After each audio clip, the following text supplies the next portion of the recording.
네, 뉴욕 증시 마감 상황 살펴보는 김선영의 인USA SH 인베스트먼트 김선영 연구원과 연결해서 얘기를 들어보도록 하겠습니다. 연구원님 안녕하십니까?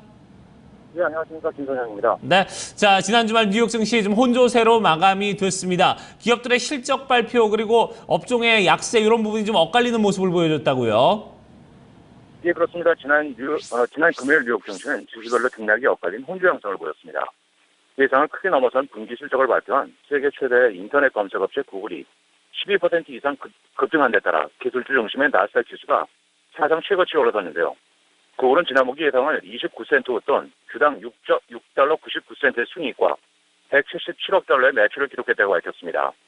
하지만 국제 원유 가격의 약세가 이어지면서 에너지 업종이 일제히 하락한 것을 비롯해 노동부가 발표한 6월 소비자 물가 CPI가 0.3% 상승하면서 5개월 연속의 오름세를 지속한 데다 6월 중 주택 착공 건수 역시 10%가 크게 늘어나 예상치였던 111만 건을 상회한 117만 건을 기록하고 소환행 지수격인 건축 허가 건수 역시 8년 내 최고인 134만 건을 기록했다는 상무부의 발표에 따라 9월에 있을 연준의 공개시장위원회에서 금리가 인상될 확률을 높이고 있는 것이 증시에 부정적으로 반영된 하루였습니다.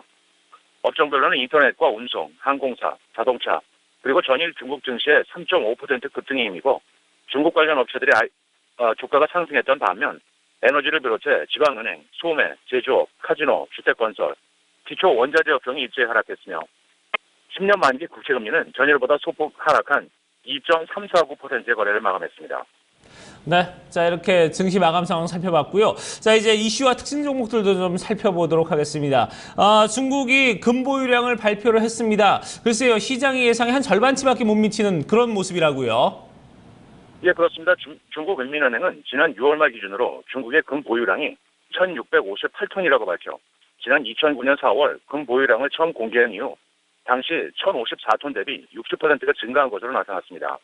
하지만 시장 전문가들은 인민은행의 보유량이 발표보다 훨씬 더 많을 것으로 분석을 하고 있는데요. 지난 4월 블룸버그에 따르면 인민은행의 금보유량은 약 3,510톤에 달했고 이 같은 보유량은 세계 2위인 독일의 3,384톤보다 많은 것이었습니다. 현재 세계 1위 금보유국은 미국의 8,133톤인데요. 전문가들은 중국이 금 매입 확대로 인해 국제 금값이 요동쳤다는 비난과 보유달러가 감소하지 않았다는 점을 강조하기 위해서 보유금을 축소 발표한 것으로 풀이를 하고 있습니다.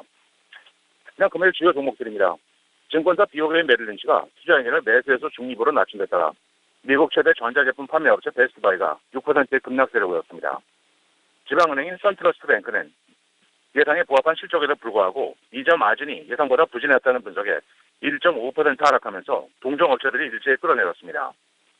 텍사스주 오스틴에 본사를 두고 있는 IT 업체 솔라윈드는 예상에 부합한 실적에도 불구하고 분기 매출이 예상에 3억 달러 못 미친 1억 900만 달러에 그쳤다는 보도로 각 증권사들의 투자 하향이 쏟아지면서 25%의 폭락세를 보였으며 렌터카 업체 헐스 글로벌은 강도 높은 구조 조정안과 함께 10억 달러 규모의 자사주 매입 계획을 밝히며 12% 급등했으며 마지막으로 식품업체 JM 스모커는 분기 주주 배당을 64에서 67센트로 5% 인상한다는 소식에 0.1% 약세로 거래를 마쳤습니다.